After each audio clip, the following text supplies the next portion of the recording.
যে ক্ষয়ক্ষতি হলো এগুলো আমরা ভবিষ্যতে গড়ে নেব, মাপা যায় না। প্রাণ, একটি প্রাণের মূল্য অমূল্য, ঠিক আছে?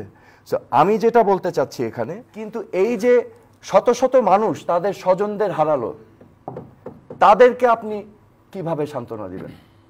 একটু জিজ্ঞেস করেন ওনাদেরকে, আস্ক দেম তারা কি চায়। নিরীহ মানুষ, পথচারী, নিরীহ একজন বাবা তার সন্তানের ওষুধ কিনতে গিয়েছে, গুলিবিদ্ধ হয়ে মারা গিয়েছে। এই যে 4 বছর বয়সী আজাদ বারান্দায় খেলছিল, গুলিবিদ্ধ হয়ে মারা গেল। এই যে পানি দিতে গিয়ে মুগ্ধ মারা গেল, তাদের পরিবারকে একটু জিজ্ঞেস করেন। They will say one thing, বিচার চাই। এখন আমরা যদি শান্তির আগে জাস্টিস আসতে হবে, এই যে স্বজনহারা যারা হয়েছে তাদেরকে জাস্টিস দিতে হবে। তাহলে আপনার বিশ্লেষণ করতে হবে যে এই হত্যাকাণ্ডগুলো কে করেছে। প্রত্যেকটা ইন্ডিভিজুয়ালকে আইডেন্টিফাই করে ইন্ডিপেন্ডেন্টলি,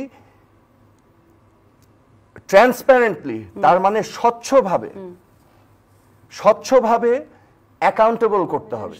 বিকজ মানুষের যদি আস্থা না থাকে সরকারের প্রতিষ্ঠান, রাষ্ট্রের প্রতিষ্ঠানগুলোর উপর, এই দেশে কোনোদিন শান্তি আসবে না। সো টু এনশিওর পিস, যেটা আমরা সবাই আনতে হলে কয়েকটা পদক্ষেপ নেওয়া জরুরি। Number 1, just two,